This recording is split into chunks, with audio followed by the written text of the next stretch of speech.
because we're running a little late, I'd like to, go to the fifth presentation, please. And can I request Dr. Priya Bajgai to share her screen, please? Priya is also, a dear friend, and she adds international flavor to our webinar this morning. And she's actually from Nepal. She's an assistant professor at the Nepal Eye Hospital from Kathmandu, and she has a very well documented, terrific case to present, which I'm pretty sure a lot of us would not have seen. And really looking forward to your case, Priya, please. Thank you so much, Dr. Mohit, and thank you for this opportunity. So moving on to my case, so I'll be presenting a case of, am I audible? I'm sorry, I didn't ask that in the beginning. Loud and clear, Priya, please. Yeah, okay, thank you. So this is a case of a bilateral ciliachoroidal effusion. So 58 years old female, she came with complaints of painless decreased vision in both the eyes for the last 5 months, and there was no history of any other ocular history of trauma or surgery or use of any kind of medications in the past. So right eye vision was 160 and the left eye was just perception of light when she came. So she had a pressure of 32 and 38, and on anterior segment examination, I'll be showing you, she had a clear cornea with a shallow AC both centrally and at the periphery, and 360 degrees of prominent episcleral vessels like we can see in both the eyes. And we could see there was a choroidal elevation right behind the lens, and on further evaluation, we can see that there is a 360 degrees of elevation with the cup disc ratio. The disc was clear, so it was 0.2 to 0.9 of cupping in the right eye, and similarly in the left eye also there was 360 degrees of elevation, and it was 0.5 to 0.6 with inferior notching, as we can see here. So the ultrasonography confirmed our diagnosis of ciliachoroidal effusion, and at this point the axial length was normal in both the eyes. As we can see, it's 22 in the right eye and 21 in the left eye. We do not have UVM, so we could not see for any mass lesion behind the ciliary body area at this point. So we basically wanted to look for the cause. So the common causes are like the arteriovenous fistulas, ciliary body tumor, it could be metastasis, it could be a cause, simple case of nanophthalmos type 2, or it could be posterior scleritis. So on further evaluation, so this was done by our resident, we smartly checked for the systemic workup. So she gave a history of 20 years of cough, and she had history of exertional dyspnea, palpitations, and chest tightness. She was a heavy smoker with 2 to 3 packs per week for the last 40 years, history of weight loss, and some kind of abdominal surgery, but the details were not available. And she had never been seen by a physician yet, so she was not on any kind of systemic medications either. On general examination, we could see she had clubbing, pedal edema, and on chest examination, there was hyperresonance and percussion of the chest, all the lung fields. There was auscultation. We could see basal crepitations in the bilateral lower lung fields, and on abdominal examination, we could see a firm mass just below the umbilicus, but there was no lymphadenopathy that we could palpate. So we, from our side, we started on brimonidine, dorzolamide, bimaterbrost, and steroid in view of the effusion, but we do not give her any oral medication because the acid dizolamide is seen to be causing more of effusion in certain cases. So immediately with this, we send the patient to a physician because of her chest condition, and also plan to start on oral steroids for effusion from our side. So the basic labs were within normal limit. The CBCs were normal except for a slightly raised hemoglobin and hematocrit. And the ultrasonography showed that it was just a hysterectomy stump that we could palpate. Otherwise, there was no other abnormality seen in the ultrasound abdomen. So the MRI picture, we can see that there is effusion. You can see the separation is suggestive of effusion, and no kind of any ciliary body mass was noted. And in this picture, we can see that the superior ophthalmic vein is of normal caliber, and so that the carotid cavernous fistula was ruled out and the mass lesion was ruled out. And on X-ray, we can see it was a prominent pulmonary arterial trunk, mild cardiomegaly, and emphysematous changes in both the lungs. So the internal, after consulting with the internal medicine, she was further seen by a pulmonologist who advised for a CECT chest.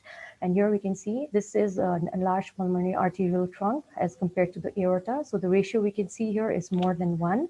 So the diameter is normal is 25, but in our case it's seen to be 38.4, and this artery is to pulmonary aorta ratio. If it's more than 1, that implies that the arterial pressure is more than 25 of the pulmonary vessels. The normal is taken to be 20. So, and the other features are suggestive of collapse of the lung, which is more towards COPD. Since she was a smoker, so the diagnosis of COPD with pulmonary arterial hypertension was given. So our effusion was attributable to pulmonary hypertension, which falls under group 3 because it's associated with the COPD. So we advised for the stoppage of smoking immediately, because the smoking itself is seen to cause increase in the choroidal vessels, and pulmonary control, arterial hypertension control. It was planned by the pulmonologist. They've further planned for echo and ECG, but because of the COVID, she's not been able to start all the medicines as yet. We started on oral steroids at a tapering dose and continued all the anti-glaucoma medications. So on further follow-up, you can see the right eye effusion has completely disappeared. The left eye was still persisting, involving the foveal region. The pressures were slightly normalized now, 21 and 22 and 21. The right eye is still high for a cup-disc ratio. So we further again evaluated. We can see after a month that the prominence is still there. The episcleral vessel prominence has not gone away. And there is blood in the Schlemm's canal now that we could do a good conioscopy. And the left eye on the last visit, we can see that the fovea is spared, but the effusion is still persisting temporarily. And this on autofluorescence, we can see all the sequelae of effusion, like lipofuscin deposition and RP alterations, further seen well defined in the ADI-OCT. The choroidal thickness is more or less normal. In the left eye, we can see retinal folds and RP clumpings. These have all been described with the effusion. So we could see these features still persisting in the left eye. And the effusion part is still there, we can see here, but it's sparing the fovea at this region of time. So the vision has improved. We can see it's now 6/12 in both the eyes. However, the IOP is still on the 20s.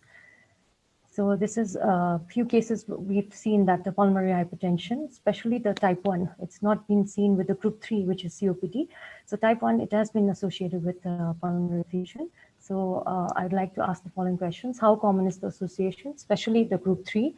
We've seen in group 1, but I could not find in the literature about the group 3. And can there be other associated factors, like she had a history of chronic smoking also? Probably that also led to further increase in the choroidal thickness and further constriction. So probably could there be other ocular factors in her? And systemic workup, how extensive can you go for it? Because we, luckily, our resident did a very nice job, but how important is it in every case to do all the workup of effusion?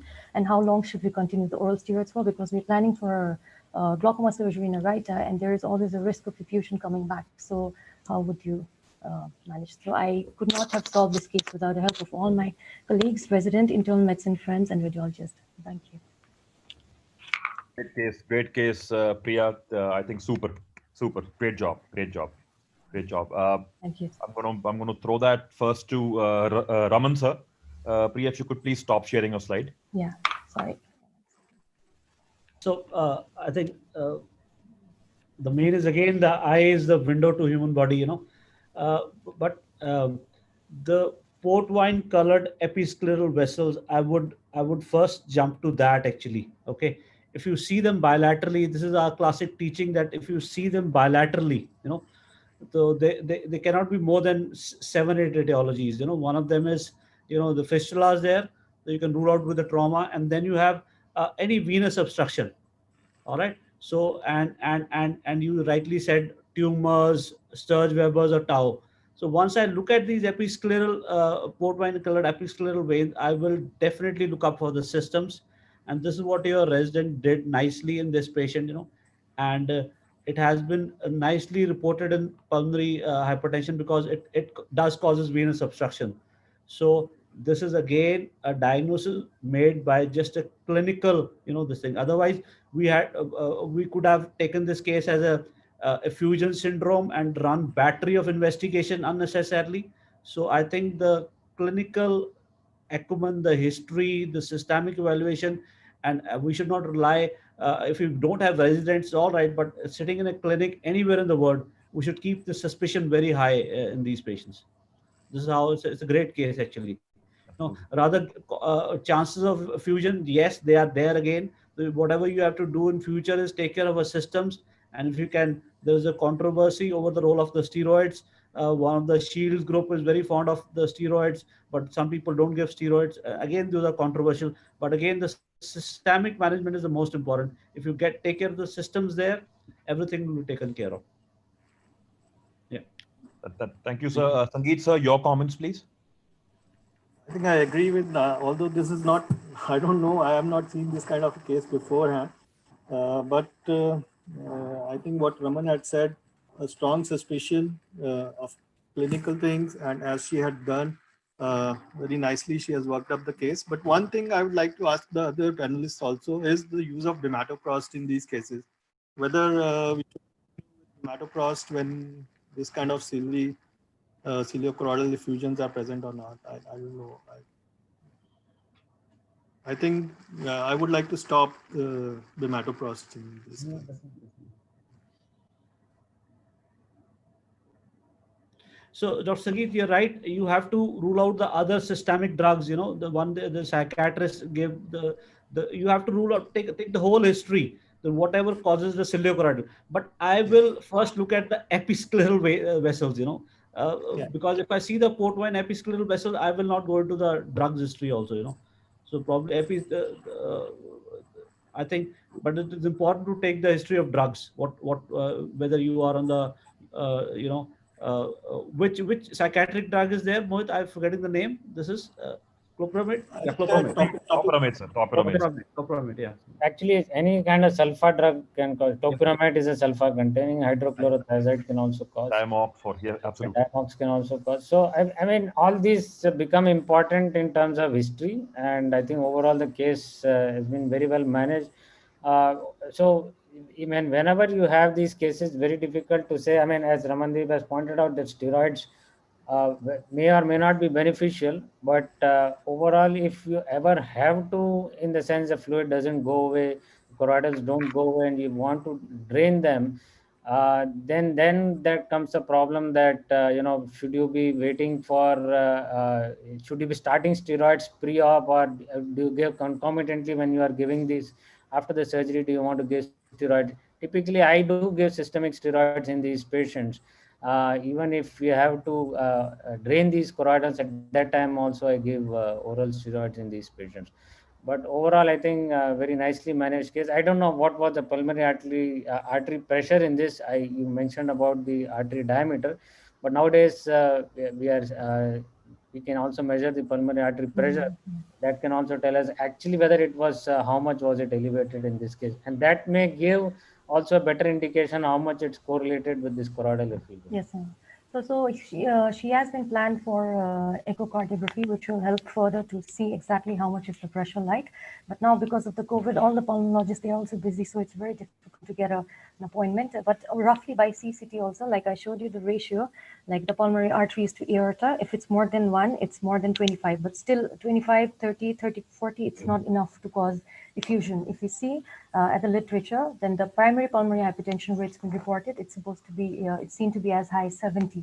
So only after echocardiography, we can definitely say how much pressure it was, and if it was the only factor responsible, or it could be other factors also along with pulmonary hypertension. If it's very high, as we said, about 70, I can still understand, because looking at the lungs, I mean, yes, there was some amount of emphysema or cardiomegaly, but I don't know whether that by itself was so severe to have caused this problem, whether there was any additional thing we should have looked at.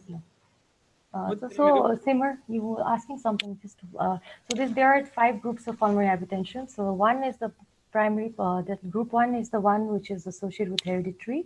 These are the ones where all the reports are with type 1.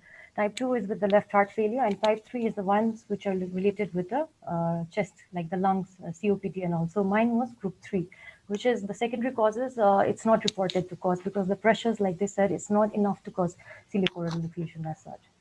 Can I just make one quick comment? Okay.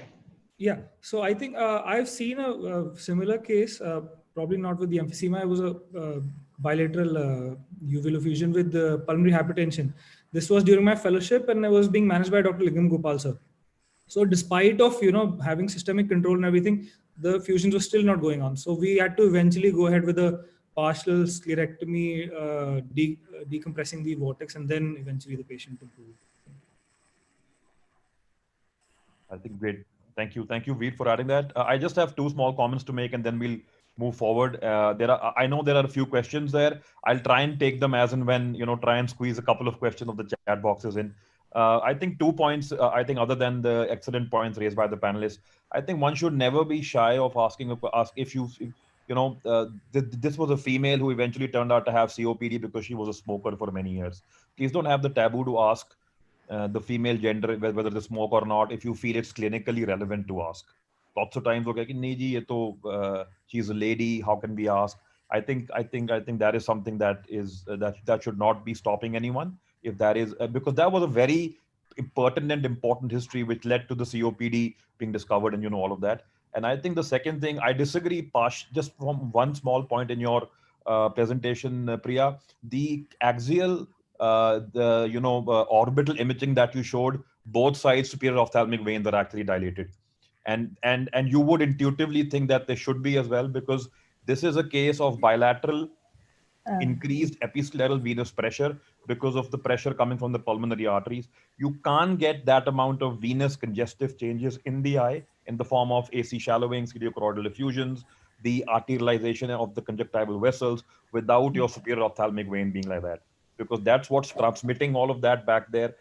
And in fact, your axial imaging, your neuroimaging is showing both superior ophthalmic veins. So anytime I think you can see both superior ophthalmic veins dilated, you need to look beyond the eye. It's not an ocular problem. It's an extraocular problem causing back pressure, causing the veins to go up, and the pressure changes in the eye. That was just my 2 cents worth of whatever points I could add. With that, I'm going to again request Sangeet Mittal sir to please share his screen once again, and we'll see his second round of videos using 27 gauge on nucleus drop. And thank you, Priya, for that excellent case. Thank you.